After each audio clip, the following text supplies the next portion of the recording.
नमस्ते और वेलकम। थोड़े ही दिनों पहले मैंने एक वीडियो जारी किया था जिसमें बात की थी भारतीय क्रिकेट की हाल के दिनों में जो दुर्दशा हो रही है उसकी। आज कुछ प्लेजेंट अच्छी मेमोरीज़ की बात करते हैं, कुछ अच्छी चीज़ों को याद करते हैं। तो मैं आपको सुनवाता हूँ मेरा एक पुराना इंटरव्यू फ्लैशबैक में जो मैंने 2008-9 में शायद बीबीसी के लिए रिकॉर्ड किया था।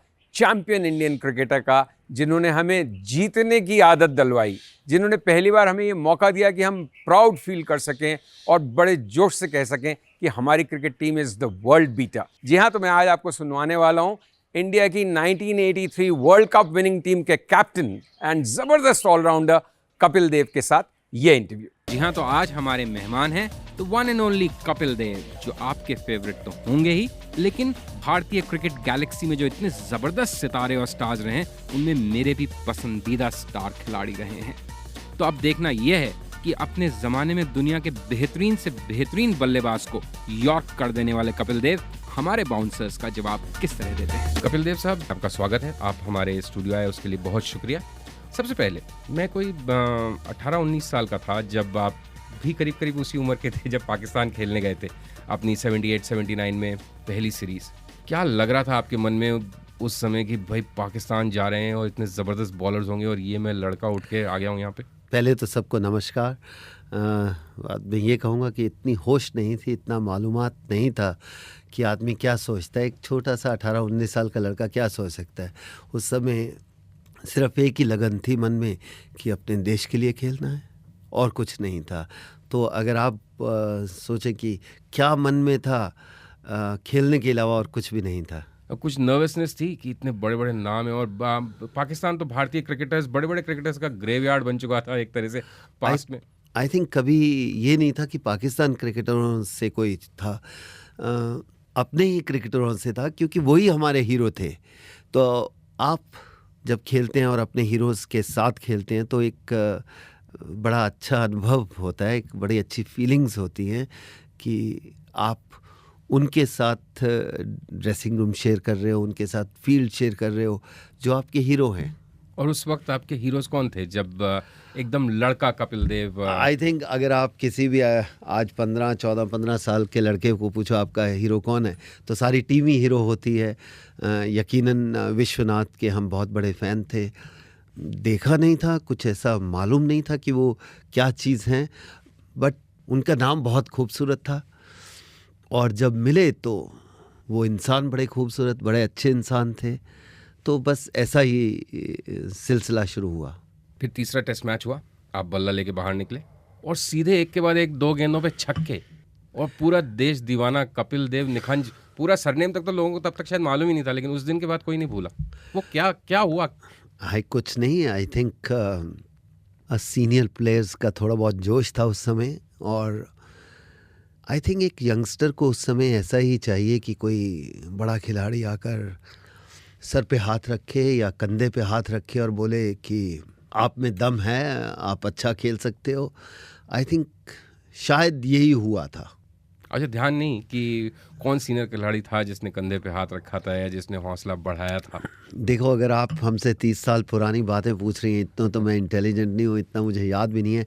लेकिन जब भी नया लड़का टीम में आता है और सब इतना हौसला अफजाई करते हैं और इतना प्यार मोहब्बत दिखाते हैं, शायद आखिर में इतना नहीं दिखाते, लेकिन शुरू में जोश देते हैं, जो एक बहुत ही बेहतरीन चीज़ है कि एक नया लड़के को कंफर्टेबल बनाना ड्रेसिंग रूम में।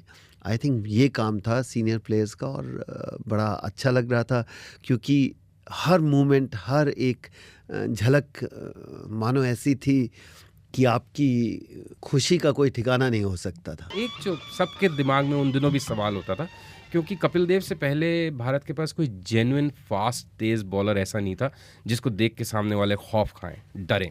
तो आपने ये कैसे सोचा कि मैं फास्ट बॉलर बनूँ? हर जना तो पहले चंद्रशेखर बनना चाहता था, प्रसन्ना बनना चाहता था, बेदी बनना चाहता था, वेंकट राघवन ज़्यादा से ज़्यादा।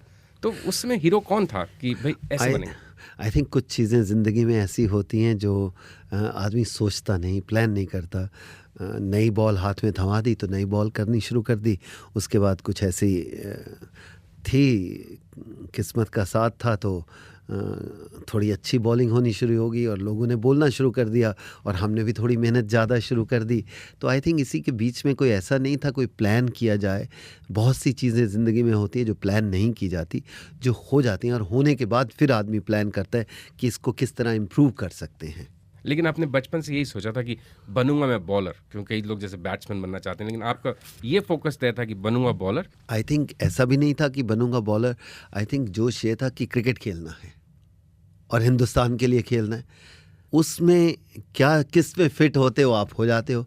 जब स्कूल में खेलते हो तो आदमी जो मर्जी करे, उस समय जो जिस जगह आप फिट हो जाते हो तो वहीं आप खेलना शुरू कर देते हो। शायद मेरा थोड़ा कद अच्छा था या हाइट अच्छी थी, शरीर अच्छा था, तो सबने बोला कि ये थोड़ा तेज़ गेंदबाजी कर सकता है। तो हमारे हाथ में गेंद थमा दी, तो हमने गेंद करनी शुरू कर दी। थोड़ा सा तेज़ भी कर दिया बाकी बच्चों के हिसाब से। तो वहाँ से बस शुरू हो जाता है दौर एक ज़िंदगी का, जो ना तो सोचा था ना प्लान किया था। अच्छा, ये कब सोचा था कि हम क्रिकेटर बनेंगे? चलिए, जैसे बचपन में सब जने बड़े हो रहे होते हैं, कोई कुछ खेल रहा होता है, लेकिन इतनी सीरियसली क्रिकेट को फॉलो करें? आई थिंक जब मैं स्कूल क्रिकेट खेला और बड़े लड़कों में खेल रहा था, तो उसी बीच में आई थिंक जो सीनियर होते हैं वो बोलना शुरू करते थे, इसके पास बहुत टैलेंट है, ही इज़ टैलेंटेड। जैसे कि आज हम कह सकते हैं कि हम किसी यंग लड़के को देखते हैं तो उसके ऊपर बोल सकते हैं कि इसमें काफ़ी टैलेंट है अगर मेहनत करे। तो आई थिंक सीनियर क्रिकेटर बहुत हेल्प करते हैं एक हद तक, क्योंकि उनका कहना मजाक में है या सीरियस है। अगर वो सीरियस है तो ज़िंदगी उस समय एक तब्दीली ले सकती है। और घर वालों का पूरा सपोर्ट था? कोई ऐसा सपोर्ट भी नहीं था और कोई ऐसा ये भी नहीं था कि कुछ ना करो, पर ये ज़रूर कहते थे कि थोड़ा बहुत पढ़ लेना, अपनी ज़िंदगी बना लेना। आई थिंक जब थोड़ा ख़ानदान बड़ा होता है तो सब मिलजुल के खेल के खाना पीना और खप में ज़िंदगी निकल जाती है, लेकिन माँ बाप का एक यही चाह थी कि थोड़ा बहुत पढ़ लेना, कि अपने काम खुद कर लेना। तो बाद में जब कपिल देव ने अपने माँ बाप के और देश में करोड़ों के सपने पूरे करे, तो कभी उन्होंने कहा कि अच्छा हुआ कपिल तुम ज़्यादा नहीं पढ़े? कभी उस पर भी चर्चा नहीं हुई, लेकिन ये ज़रूर खुद को महसूस होता है कि खुद और पढ़ाई की होती तो बहुत ही अच्छा होता। लेकिन फिर अगर पलट के देखो कि देश के लिए खेलें, वो भी बहुत खुशी है। ठीक है, जो कमियां आप में हैं वो रहेंगी, अगर वो बचपन में पूरी हो जाती तो बहुत अच्छा होता। कोशिश करता है इंसान, जैसे बढ़ता जाता है, उम्र बढ़ती है तो सीखने की कोशिश करता है। सब कुछ तो नहीं इंसान पा सकता, पर जो पाया बहुत अच्छा लगा, बहुत खुशी हुई। अच्छा कपिल, जब आप पाकिस्तान से वापस आए तो उसके बाद ऑस्ट्रेलिया के दौरे पे गए, इंग्लैंड के दोनों अवे और होम सीरीज़ खेली, और उन दिनों की कोई मेमोरेबल पारी, कोई ऐसा इंसिडेंट जो कि अभी याद आ रहा हो? आपने छक्के लगाए एडी हेमिंग्स के, एक फॉलो ऑन को बचाने के लिए 24 रन चाहिए थे तो 4 बॉलों पे 4 छक्के उड़ा दिए। ये कई चीज़ें तो लोग मानते हैं सिर्फ कपिल ही कर सकता था, वो कोई वैसा हुआ ही नहीं कोई दूसरा। ऐसा नहीं है, आज के लड़के बहुत अच्छे हैं और बहुत टैलेंटेड हैं। और अगर आप किसी इंसान का या किसी प्लेयर का अगर आप 15 साल का करियर देखेंगे तो आपको भी लगेगा कि बहुत सी यादें हर प्लेयर की आती हैं, चाहे वो किरमानी हो, रॉजर बिन्नी हो, मदन लाल हो, सुनील गावस्कर हो, दिलीप वेंसारकर हो, मोहिंदर हो, आप किसी की भी बात करें तो आपको लगेगा कि उन्होंने अपने जीवन में बहुत सी अच्छी पारियां खेल के गए हैं। जैसे बलविंदर सिंह संधू की अभी तक लोग वो इन स्विंग नहीं भूलते। तो ऐसी चीज़ें नहीं हैं कि जब आप खेलते हैं तो यकीनन लोगों को आपकी अच्छी चीज़ें काफ़ी याद रहती हैं। तो हर प्लेयर कुछ ना कुछ लेके आता है और हर प्लेयर के पास कुछ ना कुछ ऐसी एबिलिटी होती है जो लोगों को याद रहती है। तो शायद मेरे भी कुछ ऐसे क्षण थे, ऐसी कोई पारियां थी जो हम खेली और लोगों को भूली नहीं। तो अच्छा लगता है आज लोग याद करके, कभी कभी हमें याद कर लेते हैं। देखिए, आप बहुत मॉडेस्टी से बात करें कपिल साहब, क्योंकि बिल्कुल ईमानदारी की बात है, अगर आज के क्रिकेट में अगर हम बात करें कि कौन ऐसा प्लेयर है जो 4 छक्के लगा के शायद फॉलो ऑन अवर्ड करेगा, तो ऐसे तो कई नाम एकदम से दिमाग में आते हैं जो एकदम हिट विकेट हो जाएंगे शायद उस सिचुएशन में, या कहीं लॉन्ग ऑन पे या बाउंड्री पे होल्ड अप। ऐसा कोई नहीं है, आज मेरा ख्याल हमसे कई गुना अच्छे हैं। आप वीरेंद्र सहवाग को देखिए, सचिन को देखिए, सौरभ को देखिए, आप धोनी को देखिए, युवराज को देखिए। ये सब ऐसे प्लेयर हैं जो समय पे 4 क्या 6 छक्के भी लगा सकते हैं। लेकिन यस, कुछ ऐसा समय ठीक चाहिए और कुछ अपनी हिम्मत का भी चाहिए, पर लगाने की इनमें किसी में कोई ऐसी कमी नहीं है कि लगा नहीं सकते। हिम्मत की बात आप कर रहे हैं, तो बड़ा शेर दिल माना जाता था कपिल देव को, कि क्या आदमी है। माइकल होल्डिंग की बॉल को उठा के उसके सर के ऊपर से छक्का कौन लगाता था उस ज़माने में। इवन जब आप रिटायरमेंट के नज़दीक थे 92 में, एलन डोनाल्ड को जिस तरह से, जिसकी पूरी टीम एक तरह से घबराती थी और बड़ा ज़बरदस्त पेसर था, उसको आपने उड़ाया। अब्दुल कादिर को डिमोलिश, मतलब ऐसा नहीं है। अगर आप देखिए, मैं ये नहीं कहता कि हमारे में कुछ बहुत खूबियाँ थी, बट आज के लड़के भी देखो, ये शोएब को भी सीधा छक्का मार देते हैं। अगर आप बड़े से बड़ा बॉलर हो उसकी भी पिटाई करते हैं। ऐसा नहीं कि शेन वॉर्न दुनिया के सबसे बेहतरीन बॉलर हैं। लक्ष्मण और राहुल द्रविड़ की वो इनिंग जो सारा दिन खेले कैलकाटा में, ऐसी तो बहुत चीज़ें आती रहेंगी और आती भी रहनी चाहिए, क्योंकि यही क्रिकेट का एक ऐसी चीज़ है जो आपको वापस यादें वापस दिलाता है। अच्छा कपिल, ये बताइए कि जो आपकी इतनी बेखौफ या एक कई बार रेकलेस भी बोलते थे कुछ लोगों से बल्लेबाजी होती थी, उसका क्या एक वजह ये भी थी कि आपको ये मालूम था कि भाई असल में तो मैं बॉलर हूँ, असली में तो मेरा रोल वो है और बैटिंग में जो हाथ चल जाए वही ग्रेट है? यकीनन ये था, और बहुत से क्रिकेटर मेरे समय में कहते भी थे, अगर कपिल अपने आप में थोड़ा काबू करे या ध्यान से खेले तो ये और बहुत से रन बना सकता है। शायद वो सही भी कहते हों। शायद मेरा ये सोच उस समय इतनी स्ट्रांग नहीं थी, क्योंकि मेरा एम था सिर्फ बॉलिंग करने का, और बैटिंग मैं हमेशा बोनस समझा करता था। सो जब आपको बोनस अच्छा मिल रहा है तो आप किसी से आपत्ति नहीं हो सकती, किसी को दुख नहीं होना चाहिए, लेकिन हर इंसान उससे कुछ ज़्यादा पाना चाहता है। आज हम सचिन से कुछ और ज़्यादा पाना चाहते हैं, वो जितना देते हैं। आज हम वीरेंद्र सहवाग से और बड़े बड़े हंड्रेड्स की उम्मीद करते हैं, सौरभ से करते हैं, राहुल से करते हैं, लेकिन ये एक इम्प्रेशन बनता है जब आप 8, 10, 15 साल खेलो, तो इसीलिए लोग और एक्सपेक्ट करते हैं। आई थिंक हम लोगों की एक्सपेक्टेशन तक पहुँचे या ना पहुँचे उसका कभी हम अनुमान नहीं लगा सकते, लेकिन अगर हम अपनी वो जो एक हमारा बैरियर खुद बनाया होता है, अगर हम उसको तोड़ के उससे आगे जाएं हर बार, तो आई थिंक वही बहुत होता है। सबको आप खुश कर सकते हो कि नहीं ये नहीं मालूम, क्या आप अपने आप को खुश कर सकते हो, आई थिंक वो बहुत बड़ी चीज़ है। और आप जब बैटिंग करने जाते थे तो अपने आप को खुश करते थे? जब भी ग्राउंड में रहता था तो कभी खुश नहीं होता था और रन बनाने होते थे। जब आउट होके आ जाता है तो फिर आदमी कहता है कि ठीक है, इसी में खुश है कि जितना किया। लेकिन इंसान या प्लेयर को कभी भी संतुष्ट नहीं होना चाहिए जब वो क्रीज पे है, और चाहिए, और की इच्छा होनी चाहिए।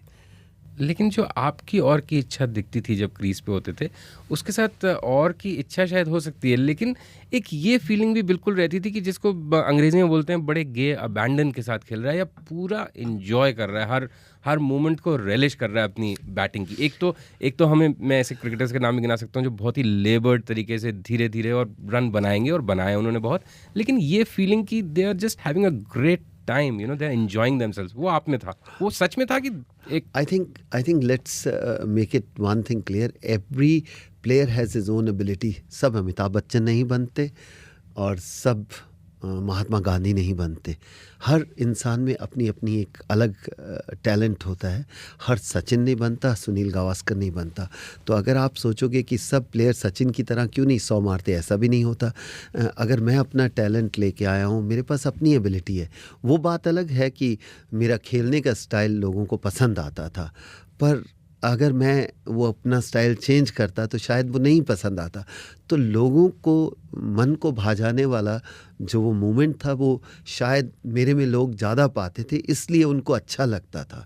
कोई ऐसा नहीं है कि बाकी प्लेयर ऐसा नहीं खेलना चाहते थे, वो अपनी एबिलिटी में ज़रूर खेलते थे। आपको कभी प्रेशर महसूस होता था? क्योंकि जैसे कपिल आए बैटिंग करने, लोग सिक्सर, मतलब एक उम्मीद यही कि भाई चाहे सिचुएशन कुछ भी हो, कपिल तो आके बस ताबड़तोड़ मारेगा, और उससे भी एक क्या ब्लड प्रेशर बढ़ता था या एड्रेनलिन घुस जाती थी, कई बार विकेट गंवा देते थे? बहुत बार अगर देखा जाए तो जब मैं टेस्ट से बाहर भी निकला तो वो इसीलिए एक टेस्ट में से निकाला था क्योंकि मैंने रेकलेस शॉट खेली थी। यकीनन टीम कुछ चाहती है और आपका स्टाइल खेलने का और होता है। क्रिकेट मानव में अगर देखा जाए तो इंडिविजुअल गेम है, वैसे देखा जाए बस व्यक्तिगत में तो अगर ये एक टीम गेम है और आपको टीम के लिए ज़रूर खेलना चाहिए, लेकिन जब भी आप खेलते हो आप अपने लिए खेल रहे हो, but it's add on to the team. So I think it's a very very tricky situation with the cricket.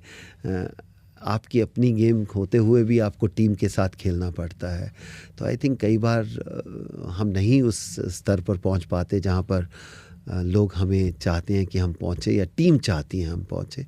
तो उसका रिज़ल्ट या उसका जो बाद में उसका आता था उससे पता चलता था कि कितना अच्छा या कितना गलत खेले. आपने टेस्ट मैच की बात करी जिसकी वजह से आप टीम से ड्रॉप करे गए। उसी तरह से एक बार 1987 वर्ल्ड कप में जब इंग्लैंड के खिलाफ सेमीफाइनल भारत हारा तो आपने एक शॉट मारा था जिसको डीप में फील्डर ने कैच आउट कर लिया और लोगों ने कहा साहब ये तो बड़ा इन्होंने इस मौके पे ऐसा शॉट नहीं खेलना चाहिए था। तो बाद में आपको लगता था कि लोग मुझसे क्यों ज़्यादा एक्सपेक्ट करते हैं, जो पहले खेलने आए इतने जो इस्टेब्लिश बैट्समैन है, मैं तो ये भी कर रहा हूँ, बॉलिंग भी कर रहा हूँ, फील्डिंग भी कर रहा हूँ, कैप्टन भी हूँ टीम का, और मेरे से अब ये भी उम्मीद रख रहे हैं कि मैं आऊँ, रिस्पॉन्सिबली खेलूँ, खूब रन भी बनाऊँ। आई थिंक ये उनका दोष नहीं है, ये वहाँ तक अगर उनकी सोच आती है लोगों की, उसमें मैंने कुछ ना कुछ तो उनकी सोच में स्ट्रेंथ की होगी ना. अगर मैं ऐसी पारी खेलता हूँ तो ही वो सोचते हैं कि कपिल कर सकता है, और जब नहीं करता तो फिर यकीनन वही उंगली मेरे पे उठाएंगे कि ये कर सकता है, क्यों नहीं किया. जैसे हम कई बार रिसेंटली सचिन का देखा है, वीरेंद्र सहवाग का देखा है, और हम कह सकते हैं ये इतने बेहतरीन प्लेयर हैं और इन्होंने करके दिखाया. जो आदमी एक बार करके दिखा देता है और उसने बार बार किया है तो लोग उससे एक्सपेक्टेशन ज़्यादा होती है, और जब हमारे जैसे प्लेयर गलत शॉट मार के आएगा तो एक्सपेक्टेशन को हम लोगों की एक्सपेक्टेशन से नीचे आते हैं. जब नीचे आते हैं तो यकीनन उंगलियां उठती हैं. तो कपिल साहब मतलब सच में जब आपको वनडे उस मैच के लिए जिम्मेदार ठहराया गया या टेस्ट से बाहर किया गया तो आपके मन में ये लगा कि हाँ मेरे साथ सही हुआ, मतलब आपको ऐसा नहीं लगा कि नाइंसाफ़ी हुई, भाई ये तो गलत है? अगर आप उस समय बोलो तो बड़ा गुस्सा आता है, लेकिन आप अगर आराम से बैठ के सोचो तो शायद कुछ लोगों की अपनी प्लानिंग होगी, पर उसमें मैं भागीदारी थी मेरी, क्योंकि मैं गलत शॉट खेला तो उनको मौका दिया, और वो गलत शॉट अगर 6 चला जाता तो गलत शॉट नहीं होता. लेकिन ये दस्तूर है ज़िंदगी का और इसको लेना चाहिए. शायद उस समय मैं ऐसा नहीं सोचता था, आज सोच बढ़ जाती है, थिंकिंग अलग होती है और आदमी रैशनल हो जाता है कि यस हमारी भी गलती थी, पर अभी गुस्सा रख के तो कुछ उससे मिलना नहीं. तो सबसे अच्छा है कि अपनी गलती मान लो. खैर देखिए, सबसे अच्छी बात, मैं तो मेरे साथ साथ लाखों करोड़ों क्रिकेट फैंस की तरफ से ये कह सकता हूँ कि बहुत अच्छा है कि उस समय आप ज़्यादा नहीं सोचते थे क्योंकि अगर आप ज़्यादा सोचते हो तो शायद वैसा नहीं खेलते जैसे कि आप खेले. नहीं, ऐसा नहीं कि सोचते नहीं थे.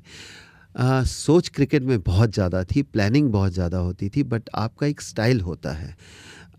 उसी स्टाइल से लोग आपको याद करते हैं, पहचानते हैं.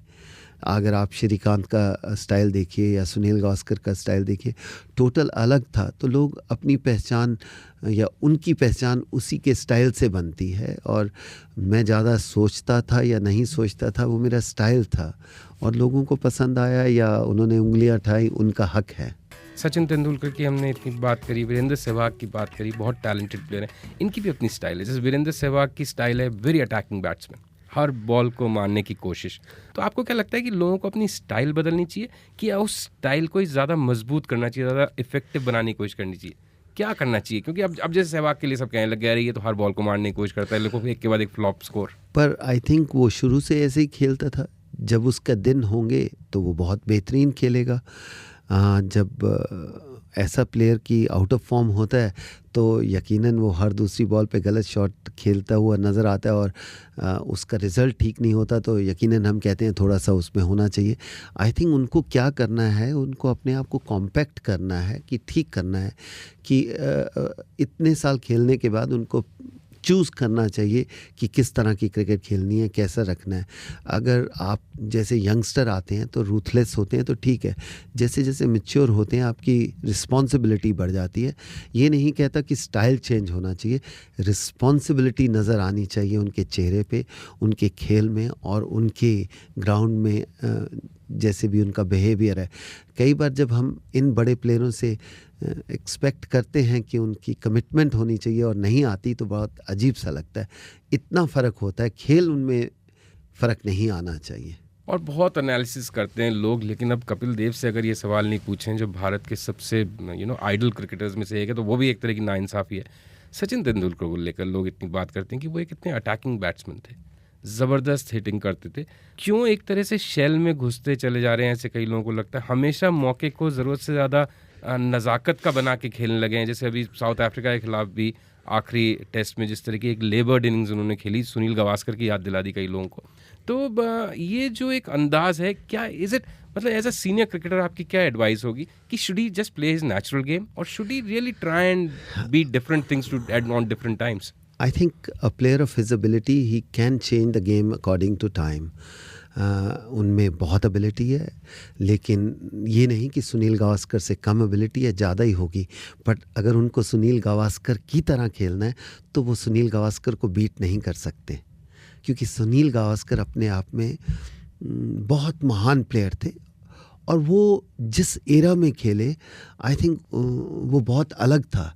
तो आज जब सचिन खेल रहे हैं, उनको ये देखना चाहिए कि किस एरा में खेल रहे हैं और किस तरह की क्रिकेट खेलनी है। लेकिन हमें भी ऐसा कभी कभी लगता है कि सचिन दबते चले जा रहे हैं। आई थिंक वो खुद अपने आप में डिसाइड कर सकते हैं कि आप अगर बॉलर को हावी होने दोगे और अपने ऊपर चढ़ने दोगे तो कोई बॉलर उसको आपत्ति नहीं आएगी सचिन को 4 प्लेयर उसके आसपास खड़े करके बॉल करके और दिखाना, डोमिनेट करना। लेकिन सचिन जैसे प्लेयर को कोई बॉलर डोमिनेट कर जाए तो हमें अपनी इंटेलिजेंस पे डाउट होता है कि हम इतना क्रिकेट खेले, और इस जैसा प्लेयर को ऐसा नहीं करना चाहिए। आई थिंक इसका आंसर सिर्फ सचिन तेंदुलकर खुद दे सकते हैं। वो अपने आप में बड़े प्लेयर हैं, लेकिन वो क्यों शेल में जा रहे हैं, अगेन या तो वो किसी से बात करें या किसी को बताएं। जब वो बात करना नहीं पसंद करते तो आदमी यही कहता है कि he knows better than anybody else. आपने अभी सुनील गावस्कर को इतना महान प्लेयर बताया, इतने और थे ही, अपने ज़माने में कैप्टन रहे हैं, दुनिया के सर्वश्रेष्ठ सलामी ओपनिंग बैट्समैन में उनकी गिनती रही है।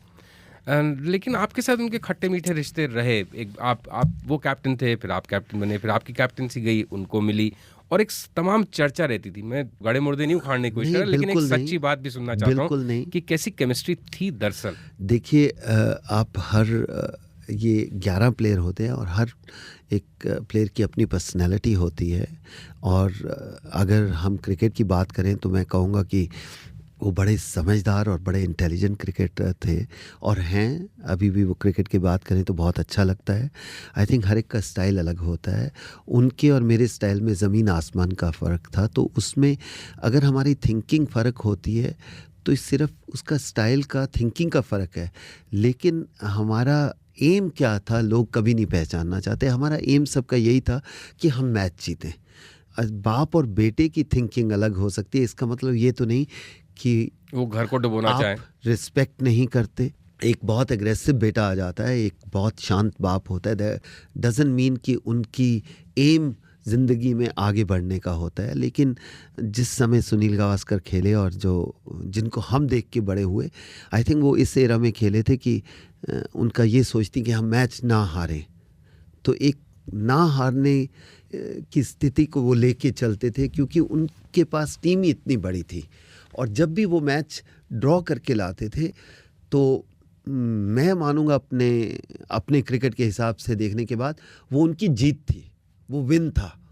क्योंकि अगर आप देखो श्रीलंका की टीम, जिम्बाब्वे की टीम को, अगर वो किसी टीम के साथ ड्रॉ करती है तो एक बहुत ही बड़ा एसेट मानते हैं कि देखो ड्रॉ करके आए, हारे नहीं सीरीज़।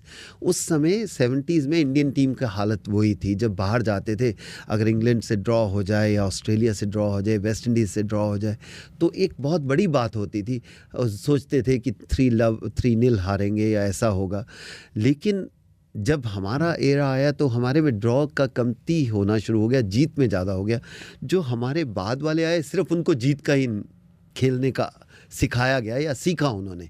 तो आप किस एरा में बात कर रहे हो? तो इसलिए कभी कभी जिस एरा में सचिन खेले हैं वो जीत के एरा में खेले हैं, और इनको कितने मैचेस जिताए हैं वो हमें देखना चाहिए। और सुनील गावस्कर ने जितने मैच ड्रॉ किए हैं उनकी उतनी ज़्यादा तारीफ़ होनी चाहिए। सो ये नहीं कि हम सुनील गावस्कर की से अलग थे या हमारे खट्टे मीठे रिश्ते थे। थिंकिंग अलग थी और थिंकिंग अलग होती है हर इंसान की। ये नहीं था कि वो हमारी रिस्पेक्ट नहीं करते या हम उनकी रिस्पेक्ट नहीं करते, लेकिन सोच में अगर फ़र्क है और उसको आप एक मुद्दा बनाना चाहते हो तो हक आपके पास है मुद्दा बनाने का। एक बस लेकिन थोड़े से मन में एक ऐसे ही सवाल आ रहा है, वो भी मैं कर लूँ इसी के संदर्भ में कि जैसे कहते हैं कि राजेश खन्ना और अमिताभ बच्चन एक जनरेशन में सुपरस्टार नहीं हो सकते थे, तो अमिताभ बच्चन आगे निकल गया, राजेश खन्ना पीछे रह गया। उसी तरह जैसे एक म्यान में दो तलवारें नहीं रह सकती, सुनील गावस्कर साहब बहुत सुपरस्टार थे इंडियन क्रिकेट के, आप आए टक्कर के सुपरस्टार बने और धीरे धीरे एक लोकप्रियता के पैमाने में कहीं उनसे आगे निकल गए, क्योंकि वो सोच जो आप कह रहे हैं ड्रॉ की सोच और जीत की सोच, इसका फर्क कहीं वो भी कोई मैं पर्सनालिटी आपसे क्लैश था? सहमत नहीं करता, सिर्फ ये था कि मेरा स्टाइल लोगों को पसंद था। अगर क्रिकेट सुनील गावस्कर की देखी जाए तो किसी तरफ से कम नहीं थी।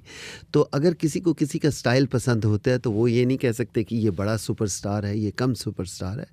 जिसका जिसको स्टाइल पसंद आ गया। बट लेकिन आई डोंट थिंक सो हम compete कर रहे थे कि हमें सुपरस्टार होना है, उससे बड़ा बनना है। आई थिंक बड़ी टीम होती है। कोई ईर्ष्या का भाव नहीं था, जेलसी? गुस्सा आता था कभी कभी अप्रोच के ऊपर, हमें अपनी अप्रोच पे हैरानगी होती थी, कभी उनकी अप्रोच पे हैरानगी होती थी। जेलसी क्यों हो सकता है? ना तो वो मेरे जैसे ऑलराउंडर है, ना वो बॉलर है, तो मेरा उनके साथ कोई इसी 36 का आंकड़ा तो था नहीं। फैन फॉलोइंग को लेकर भाई फ़ैन अपने हैं, हम कोई फ़ैन के घर में घुस के नहीं पूछते आप मेरे फ़ैन हैं या उनके फ़ैन हैं। उनको एक स्टाइल पसंद आता है। लेकिन बार बार लोग मुझसे ये पूछते हैं, आज मेरा उनसे कुछ ऐसा नहीं है कि हम खेलते नहीं हैं, हम मिलते हैं, तो आज मेरे को बोलते हुए किसी से कोई शर्म नहीं है या मेरे को किसी को खुश करना है। लेकिन ये गलत था।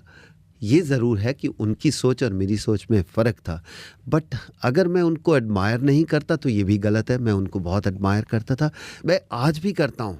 आज 12 साल छोड़ने के बाद भी अगर मैं एडमायर करता हूँ तो ये ज़बरदस्ती नहीं है, मेरे सामने नहीं है या मेरे को उनको खुश नहीं करना। लेकिन जो उनमें खूबियाँ थी वो आज भी हैं और नज़र भी आती हैं उनकी क्रिकेट से। तो हमें एक दूसरे की खूबी को ध्यान में रखना चाहिए। ठीक है वो अलग एरा में खेले, बट मैं उस एरा में खेला जब वो खेल चुके थे बहुत सारी क्रिकेट। बट हमारा एम एक ही था कि हम कैसे मैच जीत सकें, और उनका होता था कि कैसे मैच हम ना हारें। The difference is very small, कि वो हारना पसंद नहीं करते थे, मेरे को ये होता था कि मुझे जीतना ज़रूर है, पर एम यही था कि टीम की बेहतरी के लिए। तो गावस्कर और कपिल देव के बीच रिश्तों को लेकर जो कंट्रोवर्सी थी उसका कितना माकूल, सही और ईमानदार उत्तर आपने अभी सुना कपिल देव से। जल्दी हम आपको इस इंटरव्यू का दूसरा पार्ट भी सुनवाएंगे, जिसमें कपिल देव अपनी 1983 कैंपेन के बारे में, अपने साथियों के बारे में हमें बताएंगे। तो दोस्तों, अगर आपको हमारा ये इंटरव्यू अच्छा लगा है तो प्लीज़ ज़रूर कमेंट करिएगा, और मेरा आपसे अनुरोध है हमारे चैनल को लाइक कीजिए, सब्सक्राइब कीजिए। बहुत ही बेहतरीन और अच्छे इंटरव्यूज़ आने वाले दिनों में मैं फ्लैशबैक में आपके साथ शेयर करूँगा। नमस्कार and thank you for watching.